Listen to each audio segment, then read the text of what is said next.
그 12시간 조사 받았는데 최순실이 네. 묵비권을 행사했다는 거 아닙니까? 그렇죠. 근데 12시간 동안 물어봤을 때 아무 답을 안 하면은 그것도 질문을 몇 개를 했다는 얘기인가요? 아마 이제 질문을 쭉 준비해놨을 테니까 아마 묵비를 할 거라고 예상하고 준비를 했을 거예요. 예. 근데 지금 뭐 묵비권을 행사하는 것이 특검 입장에서 보면 그 국민들의 일반적인 대중들의 그런 정말 화가 나잖아요. 예. 열받고 저렇게 뻔뻔할 수가 있나. 근데 근데 오히려 이렇게 묵비를 하는 것이 뭔가 일이 잘 안 풀리는 거 아니냐라고 이제 그 좀 답답하게 생각하실 분들이 혹시 계실까봐 말씀드리면 예. 나와서 묵비권을 행사하는 게 꼭 그렇게 유리하지만은 않습니다, 피의자한테.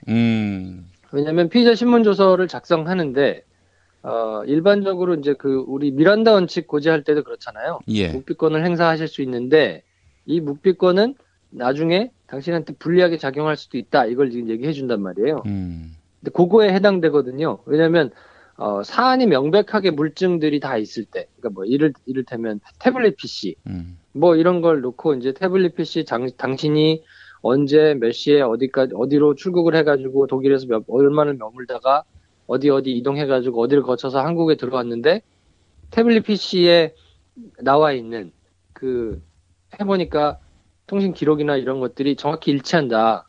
그러면 이게 당신의 PC가 맞죠? 이렇게 물어봤는데 묵비권을 행사한단 말이에요. 그러면 거기에는 그냥 점점점 이렇게 그냥 적거든요. 그 조서에는. 그리고 그 다음에 또 진술을 해요. 뭐 이렇게 진술을 하는데 계속 묵비권을 행사하면 만약에 그게 정말로 자기 것이 아니고 정말로 억울하다 그러면 일반적인 경우에는 그거에 대해서 조목조목 반박을 하거든요. 예. 그거에 대해서 근거를 들면서 아니요, 사실은 제가 이날은 뭐 이쪽으로 간 게 아니고 뭐 다른 쪽으로 거쳐가지고 이렇게 했는데 저하고 저게 맞지 않지 않습니까? 라든지 뭐 이거를 제가 뭐 저게 한 게 아니지 않습니까? 라든지 뭐 이렇게 얘기를 하면서 근거를 대서 그 질문을 조목조목 반박해 나가면 예. 그 자료들을 결국에는 재판부에서 보기 때문에 예. 이것이 이제 뭐 얼마나 신빙성이 있구나 없구나, 검찰 조사가 촘촘하게 잘 진행이 된 거구나, 뭐 증거로 뭐 채택하기 합당하구나 아니구나라는 걸 볼 수 있을 텐데 예. 그런 게 안 돼 있는 그냥 쭉 묵비권만 계속 행사했다 그러면 이거는 할 말이 없구나, 검찰 수사를 잘했구나 이렇게 읽힐 수 있기 때문에 꼭 최순실이 나와가지고 묵비권을 행사하는 것이 답답한 상황은 아니에요. 그러니까 이미 그거를 다 염두에 두고 지금 수사도 진행하고 있고 예. 박근혜 대통령 역시 나와서 묵비권을 행사하든지 뭐 최소한으로 말을 할 거예요 아마. 예. 근데 그거를 이미 다 염두에 두고 수사나 질문이나 이런 거를 작성할 거기 때문에 그렇게 크게 걱정은 안 하셔도 될 것 같고요. 국민 여론이 반반, 이를테면은 네. 박근혜 편 반, 박근혜 반대편 반, 이런 식이라면은 사실 그 묵비권이 나름 의미가 있을지는 모르겠지만 지금 완전히 원사이드로 쏠려 있기 때문에 이런 네. 상황에서 묵비를 행사한다, 또 특검 사무실 들어가면서 민주주의 운운하는 이런 생쇼를 벌이는 그런 상황도 발생했고, 종합적으로 판단해 보면은 법원으로서는 얘가 아직 정신을 못 차리고 있구나라는 판단을 할 수 있다라는 말이죠.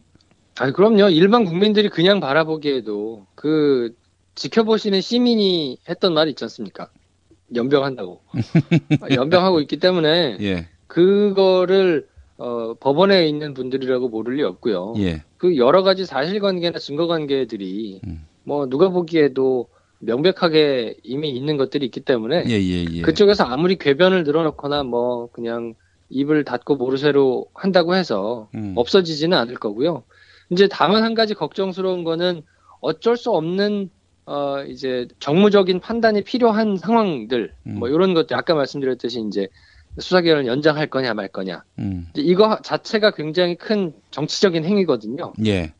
그러니까 특검에서는 당연히 수사기간이 부족하니까 이거를 연장을 해야 될 텐데 바로 코앞에 대선이 있다고 하면 예. 이것이 수사를 제대로 하기 위해서는 필요한 일이지만 이게 괜히 불필요한 막 논란을 일으켜가지고 수사의 진정성을 깎아먹지는 않을까라는 생각을 할 수밖에 없는 상황.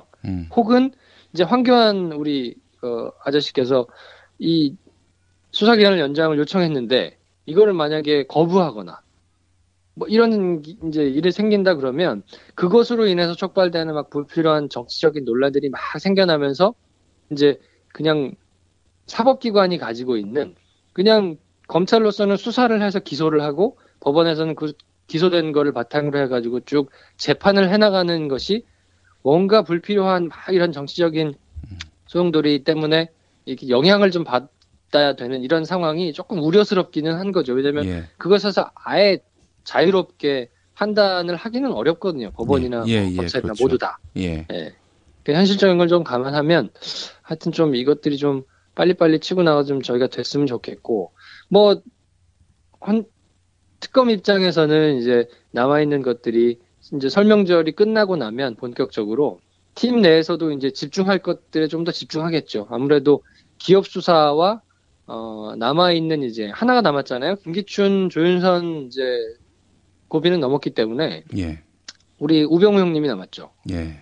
그래서 이제 병우 형님 수사가 한 꼭지가 남아있고 또 이제 나머지 기업들 롯데나 SK나 무슨 저 KD 코퍼레이션을 비롯해가지고 여러 이제 남아있는 기업들 또 삼성은 이 영장을 재청구할 거냐 말 거냐 뭐지 이런 기업 수사 한 틀하고 이제 뭐 우병우 관련된 수사하고 이렇게 큰 두 축으로 이제 쭉 달려가지 않을까 싶은데 한 달이라 그러면 이게 좀 빡빡하기는 해요 일정 자체가. 예, 예, 예. 그래서 좀 수사가 잘 진행이 돼야 될 텐데 뭐 좀 지켜봐야 될 것 같습니다. 특검 보고 그 수사 기한을 연장해도 된다라고 해줄 황교안은 아니지 않습니까? 뭐 그렇죠. 근데 이제 이쪽에서도 연장을 하려고 하겠죠. 뭐 있는 거니까 당연히 뭐 큰 기대는 안 한다 하더라도 예. 하려고는 할 거고요. 근데 이제 헌법재판소가 어떤 스탠스를 어떻게 취하느냐에 따라서 잘하면 연장을 안 하고 마무리하는 경우도 생길 수도 있는데 뭐 그건 조금 지켜봐야 될 것 같아요. 2월 달이 이제 어떻게 돌아갈 것이냐. 그리고 이제 아주 수세에 몰렸잖아요. 예. 박근혜 최순실 쪽에서 지금 정말 보면 말도 안 되는 뭐 반응들이나 말도 안 되는 뭐 이런 입장들을 자꾸 내놓잖아요. 예, 예. 그 뭐 어디 이상한 인터넷에서 나오셔가지고 막 택다른 얘기 막 하시고 막 이렇게 하는 거 보면 예. 끝까지 왔다고 봐야죠. 뭐 할 수 있는 얘기도 없고 예. 뭐 그러니까 이제 어거지를 쓰면서 뭔가 판을 뒤집으려고 막 할 거란 말이에요. 예, 예, 예. 어쨌든 근데 지금 뭐 황교안 저 권한대행을 필두로 해가지고 뭐 지금 사람들의 민심은 다 사그러들었지만, 예. 그러니까 사그러들었다는 말이 민심은 등을 돌렸지만, 예. 그래도 여전히 실 권력을 장악하고 있는 분들이기 때문에, 예. 뭐 이렇게 저렇게 아름아름 미칠 수 있는 끈이나 이런 것들은 있단 말이죠. 아직 잡고 있는 것이. 예, 예, 예. 그러니까 이제 뭔가 판을 뒤집으려고 막 뭐 노력을 할 거예요. 그러니까 그것들이 좀 답답하게 여러 가지로 터져 나오는 뭐 이런 것들이 있을 수 있는데 예. 좀 무게중심을 잡고 쭉 이럴 때 이제 정말로 중요한 게 언론의 역할이라서 여기서 더 새로운 팩트가 터져 나오지 않고 그냥 계속 논란으로만 가게 된다 그러면 이미 최순실이나 박근혜 게이트와 관련한 뉴스 꼭지들은 많이 줄어들었거든요. 예.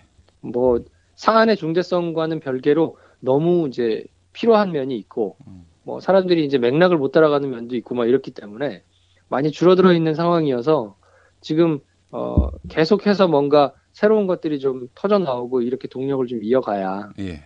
뭐 관심이 꺼지지도 않고 이쪽에서도 더 쓸데없는 뭐 이런 짓을 안 하려고 들 텐데 뭐 언론인들의 역할이나 활약이 좀 필요한 2월이 아닌가. 계속 서포트를 해줘야 한다라는 얘기죠. 그렇죠. 네. 그래요. 이거 참 탄핵 심판 결과 언제 나온다고 예측했던가 우리 저 김프로가. 저는 2월 말 뭐 얘기를 했었는데 예. 우리 김엄마가 뭐 이 파케 성질을 들면서 뭐 1월 안으로 한다고 못을 박아야 된다. 제가 이긴 것 같은데 뭐 우리 뭐 걸지 않았습니까? 저는 이제 그레고리 리역으로 얘기한 겁니다. 요런 최순실 같은 좋아요 이런 거. 예. 아니 뭐 한통 냈지 뭐 내가. 뭐 가시것.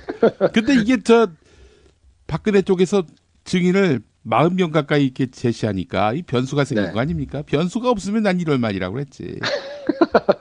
그 제가 이제 그때도 말씀드렸던 게 예. 재판 진행 과정에서 어쩔 수 없이 시간이 늘어지는 경우가 생기거든요. 지금처럼 뭐 증인을 많이 신청한다든지 꼭 거쳐야만 되는 상황들이 생겨서 그게 이제 3월 초까지 늘어진 거니까 제가 보기에는 마지노선이 이정미 재판관이 그만두기 전에는 어찌됐든 헌재에서는 결론을 낼 수밖에 없다. 그 이후까지 넘어가가지고 하기에는 헌재 모양새가 너무 빠져요. 왜냐면 이렇게 명확한 걸 가지고 재판관들이 휘둘려가지고 결국 아무것도 못한. 그러면 헌재의 위상 자체도 추락한다고 봐야 되거든요. 그렇지. 예.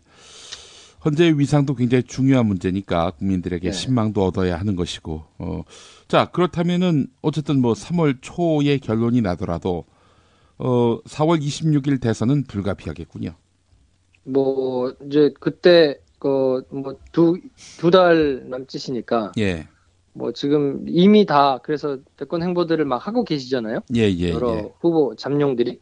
뭐 큰 무리 없으면 계속 뭐 그대로 큰 틀대로 돌아가지 않을까 그렇게 생각하고 있습니다. 저 가능성은 어떻게 보세요? 변호인단, 박근혜 측 대리인단 이 사람들이 집단 사퇴하면은 또 헌법심판이 상당히 좀 늘어지지 않겠는가 하는 그런 전망들. 박근혜 대통령 쪽에서는 그 카드라도 쓰겠죠. 왜냐면 그 카드밖에 별게 없으니까. 반박할 수 있는 증거가 있는 것도 아니고 다른 논리적으로는 불가능하니까 이제 그런 꼼수들을 쓸 텐데 그럼에도 불구하고 저는 이정미 재판관이 나가는 상황이 예정돼 있기 때문에 그쪽에서 만약에 전부 사퇴한다 그러면 그거에 맞는 답을 내놓지 않을까 싶은데 일각에서는 이제 뭐 좀 검토를 해봐야 되겠습니다만 형사재판에서 보통 변호인이 사임하면 그래서 변호사가 아무도 없으면 국선 변호사 연결해 주거든요. 뭐 그냥 그렇게 진행을 하거나 뭐 하는 자충수가 될 수도 있어요, 사실은. 그러니까 큰 변수가 안 된다는 얘기군요. 이미 전례가 없는 일이기 때문에 뭐 다른 재판의 경우에는 전례가 있어서 이런 경우는 이렇게 된다는 게 있지만 지금은 사실 법리적인 해석부터 시작해서 여러 가지 진행 상황 자체가 전례가 없는 일이어서 그거는 헌재가 의지를 가지고 있다고 하면 뭐 얼마든지 큰 적은 아닐 수 있다. 박근혜 대통령 측 입장에서는 쓸 수 있는 카드 중에 몇 개 안 남았으니까 이제 쓸 수도 있는데 그래봐야 별 큰 도움은 안 될 것이다. 저는 뭐 그렇게 판단하고 있습니다. 하여간 참 촛불을 한 달 더 들어야 되겠다라는 생각을 갖지 않을 수가 없게 됐네요. 아이고 참 혁명하기 힘듭니다. 이 체제를 유지하는 상황에서 혁명을 한다는 게 이처럼 어려운 일입니다. 또 뭐 대선까지 합하면은 앞으로도 석 달은 더 우리가 힘을 기울여야 한다라는 이야기가 될 겁니다. 질문이나 이런 거를 작성할 거기 때문에 그렇게 크게 걱정은 안 하셔도 될 것 같고요. 국민 여론이 반반 이를테면은 박근혜 편 반, 박근혜 반대편 반 이런 식이라면은 사실 그 묵비권이 나름 의미가 있을지는 모르겠지만 지금 완전히 원사이드로 쏠려 있기 때문에 이런 상황에서 묵비를 행사한다 또 뭐 특검 사무실 들어가면서 민주주의 운운하는 이런 생쇼를 벌이는 그런 상황도 발생했고 종합적으로 판단해 보면은 법원으로서는 얘가 아직 정신을 못 차리고 있구나라는 판단을 할 수 있다라는 말이죠. 그럼요. 일반 국민들이 그냥 바라보기에도 그 지켜보시는 시민이 했던 말이 있지 않습니까? 그런 것들이 정확히 일치한다. 그러면 이게 당신의 PC가 맞죠? 이렇게 물어봤는데 묵비권을 행사한단 말이에요. 그러면 거기에는 그냥 점점점 이렇게 그냥 적거든요. 그 조서에는. 그리고 그 다음에 또 진술을 해요. 뭐 이렇게 진술을 하는데 계속 묵비권을 행사하면 만약에 그게 정말로 자기 것이 아니고 정말로 억울하다 그러면 일반적인 경우에는 그거에 대해서 조목조목 반박을 하거든요. 그거에 대해서 근거를 들면서 아니요 사실은 제가 이날은 뭐 이쪽으로 간 게 아니고 뭐 다른 쪽으로 거쳐가지고 이렇게 했는데 저하고 저게 맞지 않지 않습니까? 라든지 뭐 이거를 제가 뭐 저게 한 게 아니지 않습니까? 라든지 뭐 이렇게 얘기를 하면서 근거를 대서 그 질문을 조목조목 반박해 나가 말씀드리면 나와서 묵비권을 행사하는 게 꼭 그렇게 유리하지만은 않습니다. 피의자한테. 왜냐하면 피의자 신문조서를 작성하는데 일반적으로 이제 그 우리 미란다 원칙 고지할 때도 그렇잖아요. 예. 묵비권을 행사하실 수 있는데 이 묵비권은 나중에 당신한테 불리하게 작용할 수도 있다. 이걸 지금 얘기해 준단 말이에요. 근데 그거에 해당되거든요. 왜냐하면 사안이 명백하게 물증들이 다 있을 때, 그러니까 뭐 이를테면 태블릿 PC, 뭐 이런 걸 놓고 이제 태블릿 PC 당신이 언제 몇 시에 어디로 출국을 해가지고 독일에서 얼마나 머물다가 어디 이동해가지고 어디를 거쳐서 한국에 들어왔는데 태블릿 PC에 나와 있는 그 해보니까 통신 기록이나 이런 그 12시간 조사 받았는데 최순실이 네. 묵비권을 행사했다는 거 아닙니까? 그렇죠. 근데 12시간 동안 물어봤을 때 아무 답을 안 하면은 그것도 질문을 몇 개를 했다는 얘기인가요? 아마 이제 질문을 쭉 준비해놨을 테니까 아마 묵비를 할 거라고 예상하고 준비를 했을 거예요. 예. 근데 지금 뭐 묵비권을 행사하는 것이 특검 입장에서 보면 그 국민들의 일반적인 대중들의 그런 정말 화가 나잖아요. 예. 열받고 저렇게 뻔뻔할 수가 있나. 근데 오히려 이렇게 묵비를 하는 것이 뭔가 일이 잘 안 풀리는 거 아니냐라고 이제 그 좀 답답하게 생각하실 분들이 혹시 계실까 하면 예. 그 자료들을 결국에는 재판부에서 보기 때문에 예. 이것이 이제 뭐 얼마나 신빙성이 있구나 없구나 검찰 조사가 촘촘하게 잘 진행이 된 거구나 뭐 증거로 뭐 채택하기 합당하구나 아니구나라는 걸 볼 수 있을 텐데 예. 그런 게 안 돼 있는 그냥 쭉 묵비권만 계속 행사했다 그러면 이거는 할 말이 없구나 검찰 수사를 잘했구나 이렇게 읽힐 수 있기 때문에 꼭 최순실이 나와가지고 묵비권을 행사하는 것이 답답한 상황은 아니에요. 그러니까 이미 그거를 다 염두에 두고 지금 수사도 진행하고 있고 예. 박근혜 대통령 역시 나와서 묵비권을 행사하든지 뭐 최소한으로 말을 할 거예요 아마. 예. 근데 그거를 이미 다 염두에 두고 수사나